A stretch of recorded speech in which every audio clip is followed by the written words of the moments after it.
ماشاءاللہ بہت اچھے انداز میں قائد تجوید کے مطابق قرآن کریم کی تلاوت آپ سن رہے تھے. یہ وہی بچہ ہے جو ابھی حافظ قرآن ہوا ہے. انہی کے لیے دعائیہ مجلس کا منعقد کیا گیا ہے. آپ حضرات سے گزارش کی جاتی ہے کہ ان کے مستقبل کے لیے دعا کریں. میرے محترم بزرگوں دوستوں، جیسا کہ قرآن کریم کی تلاوت سے مجلس کا آغاز ہو چکا ہے، احادیث میں یہ بات بالکل واضح طور پر پائی جاتی ہے، جہاں قرآن کریم کی تلاوت ہوتی ہے اللہ کے فرشتے اس مجلس کو گھیر لیتے ہیں اور قرآن کی محبت میں ایک کے اوپر دوسرے فرشتے اتنے آ جاتے ہیں کہ ان کا سلسلہ آسمان تک پہنچ جاتا ہے. وہ قرآن سے اتنی محبت کرتے ہیں، جو جتنی اخلاص کے ساتھ قرآن کی تلاوت کرتا ہے فرشتوں کا دم گھٹا، فرشتوں کا ہجوم لگ جاتا ہے اور فرشتے ان کی اپنے کان کو ان کے منہ میں لگا دیتے ہیں. یہاں تک کہ بعض روایت میں آتی ہے کہ اپنے منہ کو ان کے منہ میں ڈال دیتے ہیں اور ان کے الفاظ کو ڈائریکٹ فرشتے اپنے منہ میں لے لیتے ہیں. قرآن کا یہ مرتبہ ہے. میرے محترم بزرگوں دوستو، آج اس قرآن کو ہم نے چھوڑا ہے. اگر اس قرآن کو آج مضبوطی سے پکڑے تو دنیا کا نقشہ آج بھی بدلتا ہوا نظر آئے گا. 1400 سال پہلے جو اللہ رب العزت نے اسلام اور مسلمان کو عزت دی تھی، آج بھی مسلمان اگر اپنا تعلق قرآن سے مضبوط کر لے تو وہی 1400 سال والا عزت اللہ رب العزت آج بھی دینے پر قادر ہے. شرط ہے کہ ہمارا تعلق اللہ اور اللہ کے کلام سے مضبوط ہو جائے.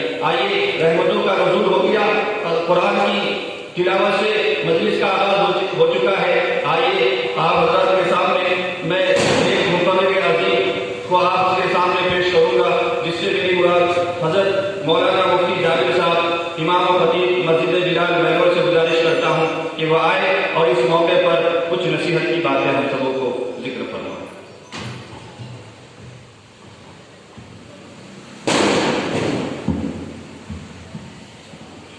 السلام علیکم ورحمۃ اللہ وبرکاتہ. الحمد للہ رب العالمین والصلاة والسلام علی اشرف الهداية واليقين. أما بعد، فأعوذ بالله من الشيطان الرجيم. بسم الله الرحمن الرحيم. إن هذا القرآن يهدي للتي هي أقوم. وقال النبي صلى الله عليه وسلم: إذا أحب أحدكم أن يحدث ربه فليقرأ القرآن، أو كما قال عليه الصلاة والسلام: صدق الله العلي العظيم وصدق رسوله النبي الكريم، ونحن على ذلك لمن الشاهدين والشاكرين، والحمد لله رب العالمين. بزرگان محترم، سب سے پہلے میں ان کے والدین کو، یعنی اس معصوم بچے کے والدین کو بہت بہت مبارکباد پیش کرتا ہوں، اور پھر ان کے بعد بہت جو ان کے پڑھانے والے ہیں ان کو بھی بہت مبارکباد پیش کرتا ہوں، کیونکہ ان کے پیچھے جتنی محنت ان کے والدین کی ہوتی ہے اس سے کئی گنا محنت ان کے پڑھانے والے کی بھی ہوتی ہے. تو میں ان سب حضرات کو سب سے پہلے ان کی گہرائیوں سے مبارکباد کرتا ہوں کہ اتنی کم عمر میں بچے کا حافظ بن جانا اور کم مدت میں یعنی 2 سال سے کم عرصے میں بھی بچہ حافظ ہو گیا ہے، بہت ہی بڑی خوشی کی بات. ہم لوگ تو دیگر بہت سارے تقاریب مناتے ہیں، اس کی خوشیاں مناتے ہیں جو کہ رسم الروایات مناتا ہے، لیکن ایسی تقاریب بہت کم دیکھنے کو اور سننے کو ملتی ہے. تو بہت ہی مبارکباد پیش کرتا ہوں ان کے والدین، ان کے استاذ کہ انہوں نے ایسی تقریب منعقد کی ہے. ختم قرآن کی تقریب منعقد ہو رہی ہے، جیسا کہ آپ سبھی حضرات کو معلوم ہے. یہ بہت ہی بابرکت مجلس، بہت ہی متبرک اور قیمتی تقریب ہے. اور کیوں نہ، کیونکہ اس میں کلام اللہ پڑھا جاتا ہے، اور کلام اللہ جہاں بھی پڑھا جاتا ہے اس میں رحمتوں کا نزول ہوتا ہے. میرے محترم بزرگ اور دوست، 2 سال سے کم مدت میں بچے کا حافظ بن جانا یہ کوئی معمولی بات نہیں ہے، بلکہ یہ قرآن کا زندہ معجزہ ہے. قرآن جیسے پہلے معجزہ تھا، آج کے دور میں بھی یہ زندہ معجزہ ہے اور تا قیامت یہ معجزہ ہی رہے گا. حضرت موسیٰ علیہ السلام کا عصا کوئی اٹھا کر آج رکھیں گے تو وہ سانپ نہیں بن جائے گا، کیونکہ حضرت موسیٰ علیہ السلام کے ساتھ عصا وہ موجود ہے. حضرت سلیمان علیہ السلام کے انگوٹھی کوئی آج پہن لے تو جس چیز کو نہیں آ سکتی، کیونکہ وہ معجزہ خاص تھا ان کے ساتھ. آج وہ معجزہ ظاہر نہیں ہوتا، مگر قرآن کریم ایسا زندہ معجزہ ہے کہ آج بھی وہ معجزہ ہے اور تا قیامت بھی معجزہ رہے گا. وہ قرآن کریم ہے کہ جس کا دیکھنا بھی ثواب، جس کا کھولنا بھی ثواب، جس کا پڑھنا بھی ثواب، جس کا سننا بھی ثواب، جس کا سنانے والے کی بھی ثواب ہے. اور جو آدمی اس کو آنکھ سے دیکھتا ہے اللہ تبارک و تعالیٰ اس کے آنکھوں میں بینائی بڑھا دیتا ہے، اس کے اوپر رحمت کا نزول کرتا ہے. اللہ کے نبی صلی اللہ علیہ وسلم نے فرمایا، جیسا کہ میں نے شروع میں حدیث پڑھی، اِذَا أَحَبَّ أَحَدُكُمْ أَن يَحْدِثَ رَبَّهُ فَلْيَقْرَأِ الْقُرْآنَ. کہ جب تم میں سے کسی کو اللہ رب العزت سے بات کرنے کا ارادہ ہو، جب تم میں سے کوئی اپنے رب سے بات کرنا چاہتا ہو، بات کرنے کی خواہش رکھتا ہو، تو فَلْيَقْرَأِ الْقُرْآنَ. اسے چاہیے کہ وہ قرآن کریم کی تلاوت کر لے. قرآن کریم پڑھنے والا حقیقت میں وہ اللہ تبارک و تعالیٰ سے کلام کرتا ہے، حقیقت میں وہ اللہ رب العزت سے بات چیت کرتا ہے. ایک چھوٹا سا بچہ، اتنا معصوم بچہ کم مدت میں حافظ بن جانا یہ بہت ہی متبرک کلام کا حافظ بن جانا جو خود قرآن کریم کا بھی معجزہ ہے. کیونکہ یہ معجزہ آپ صلی اللہ علیہ وسلم کے زمانے میں بھی تھا، آج بھی ہے اور تا قیامت بھی زندہ معجزہ رہے گا. اس کو مٹانے کے لیے لوگوں نے کیا نہیں کیا. دوسری کتابیں آئی، اس کے اندر رد و بدل ہو گئے، لوگوں نے تحریف کر دیا، لیکن قرآن کریم کو بھی بہت کوشش کی تحریف کرنے کی، بہت کوشش کی بدلنے کی، لیکن اس کو بدل نہیں سکے. یہ اس کا زندہ معجزہ ہونے کا ثبوت ہے کہ قرآن کریم واقعی زندہ معجزہ ہے، اور معجزہ ہونے کے ثبوت یہ ہے کہ آج تک یہ قرآن اپنی حالت پر موجود ہے. میرے محترم بزرگ اور دوست، اس قرآن کریم کو ہم بھی اپنے سینے سے لگائیں، اس قرآن کریم کو ہم بھی تلاوت کریں، اس قرآن کریم کو ہم بھی پڑھیں، تاکہ ہم بھی ان کے برکات کو حاصل کریں. قرآن کریم کو صرف کتابوں میں رکھنے کے لیے اللہ رب العزت نے نہیں اتارا ہے، یا صرف شادی کے موقع پر اس کو جہیز کے طور پر دینے کے لیے اس کو نہیں اتارا گیا ہے، یا صرف مردہ خوانی کے لیے یا قرآن کریم قرآن خوانی کے لیے نہیں ہے، بلکہ اس کی برکات حاصل کرنے کے لیے، اس کی تلاوت کرنے کے لیے، اس کے لیے اپنے تزکیہ نفس کے لیے قرآن کریم کو اتارا گیا ہے۔ اللہ رب العزت نے فرمایا ہے لقد من اللہ علی المؤمنین اذ بعث فیہم رسولا منہم یتلو علیہم آیاتہ ویزکیہم ویعلمہم الکتاب والحکمہ۔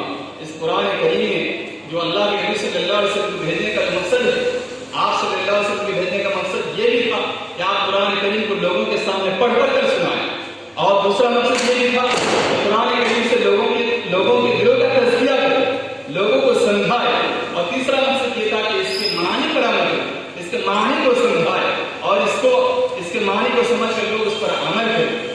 میرے محترم بزرگ و دوستو، آج قرآن کریم ہمارے گھروں میں یہ حال ہے کہ قرآن کریم کو ہم اپنے طاقوں میں سجا کر رکھ دیتے ہیں، اور پڑھتے کس ٹائم پہ یا اٹھاتے کس ٹائم پہ ہے جب پڑھنے کی نوبت آتی ہے، یا کسی مدعا کے اوپر پڑھنے کی نوبت آتی ہے، یا کسی کو جہیز کے طور پر دینا ہوتا ہے، تو اس وقت ہم قرآن کریم میں ہاتھ لگاتے ہیں یا قرآن کریم کو اٹھاتے ہیں۔ قرآن کریم اس لیے نہیں ہے، قرآن کریم پڑھنے کے لیے آیا ہے، قرآن کریم کو زندگی میں لانے کے لیے اتارا گیا ہے۔ قرآن کریم ایک دستور حیات ہے، ایک منشور حیات ہے۔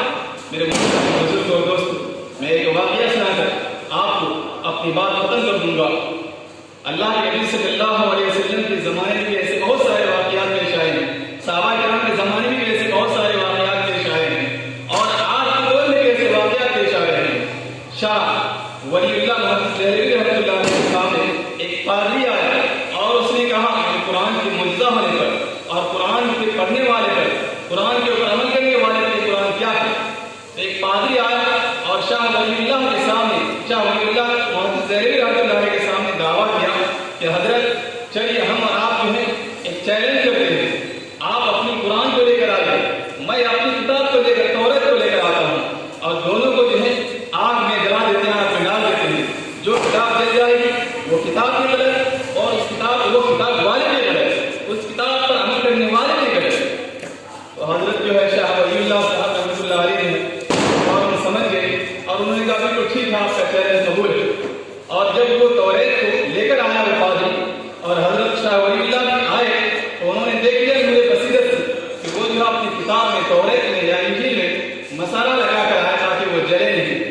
تو حضرت نے کیا کہا کہ دیکھو ایسا کرو، یہ جو لکھا ہوا ہے قرآن میں لکھا ہوا ہے، کتاب میں لکھا ہوا ہے قرآن، ہم اس کو کیوں جلائیں، اس کو کیوں آگ میں ڈالیں؟ یہ کتاب والے ہم خود آگ میں چلتے ہیں اور اس میں کود پڑتے ہیں، پھر دیکھیں کون برحق ہے اور کون غلط ہے۔ جب حضرت نے یہ جملہ کہا کہ دیکھو ہم لوگ خود آگ میں کودیں گے، قرآن کو نہیں ڈالیں گے، کتاب کو نہیں ڈالیں گے، وہ جو پادری تھا وہ بھاگ گیا، کیونکہ اس کو معلوم تھا کہ ہماری کتاب کے اوپر مسالہ لگا ہوا ہے، کچھ لگا ہوا ہے، ہماری کتاب جلے گی نہیں، اور ان کی کتاب جل جائے گی اس میں کچھ بھی نہیں لگا ہوا ہے۔ تو حضرت نے کہا کہ کتاب والے کہتے ہیں۔ یہ قرآن آپ صلی اللہ علیہ وسلم کے زمانے میں بھی معجزہ تھا، آج بھی معجزہ ہے کہ چھوٹے چھوٹے بچے بھی اپنے سینے میں اس کو محفوظ کر لیتا ہے۔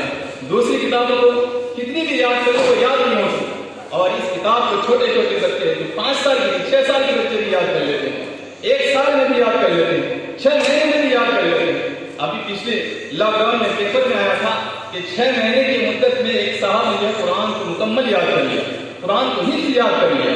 یہ قرآن کا زندہ معجزہ ہے کہ آج بھی اس کا زندہ معجزہ ہونا شروع کے طور پر پتہ چلتا ہے کہ قرآن کو ہم پڑھیں، اپنی زندگی میں لائیں، اپنی زندگی میں لا کر اور عملی ثبوت پیش کریں۔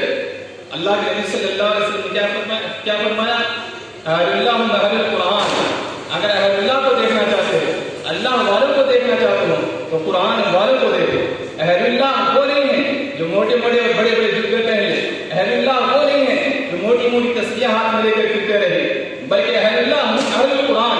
اہل اللہ کو دیکھنا چاہتے ہو، اللہ والوں کو دیکھنا چاہتے ہو، تو قرآن والوں کو دیکھو، تو قرآن پر عمل کرتے ہیں ان لوگوں کو دیکھو۔ تو میرے محترم بزرگ و دوستو، کہنے کا مقصد یہ ہے کہ ہم بھی اپنے بچوں کو قرآن کی تعلیم دیں اور خود بھی قرآن کریم کی تلاوت کرنے کی کوشش کریں۔ قرآن کریم ایک ایسی کتاب ہے جس کا پڑھنے کا ثواب ہے، کیا سمجھ کر پڑھے یا نہ پڑھے، سمجھ کر پڑھنے سے ثواب دوہرا ہے، لیکن اگر بغیر سمجھے بھی پڑھیں گے تو بھی اس پر ثواب ہے۔ دوسری ہر کوئی کتاب ایسی نہیں ہے کہ اس میں خالی پڑھے تو ثواب مل جائے گا یا پڑھے تو فائدہ حاصل ہو جائے گا، لیکن قرآن کریم ایک ایسی کتاب ہے خالی تلاوت کرنے سے بھی فائدہ نہیں ملتا ہے۔ اس کے بہت سارے آدمی آپ کو ایسے ملیں گے جو قرآن کو سمجھتے نہیں ہیں، صرف قرآن کریم کی تلاوت کرتے ہیں۔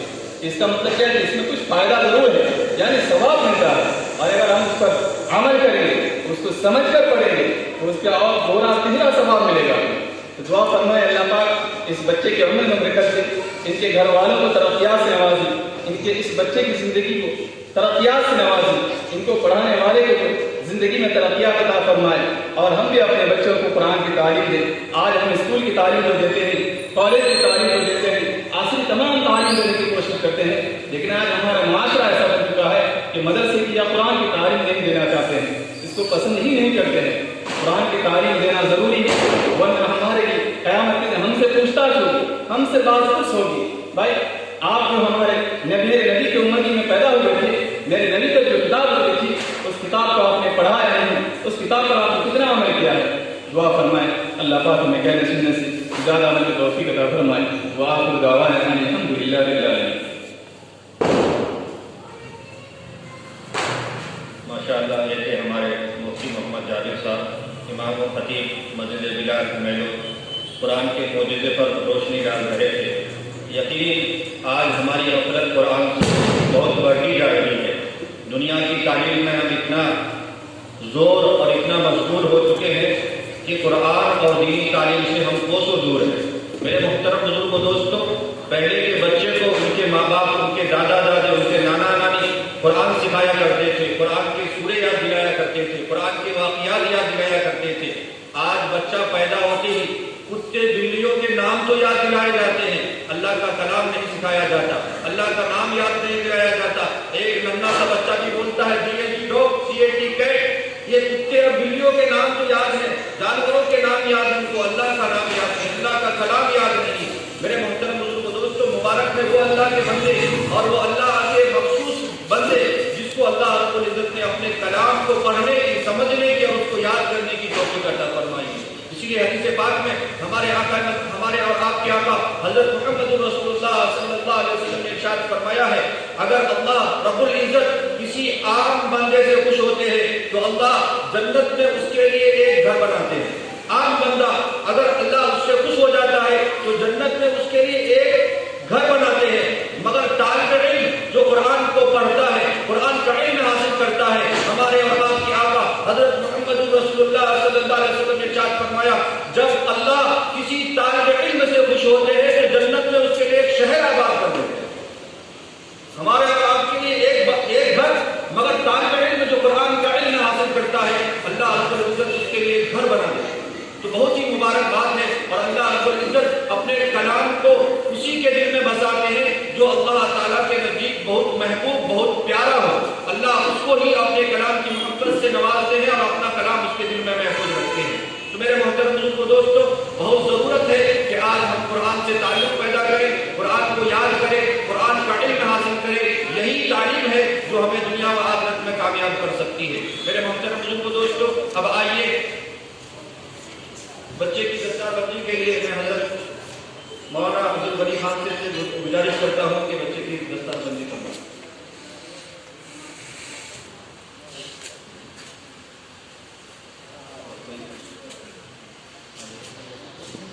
اور کوئی ذمہ دار ہے وہ آ جائے۔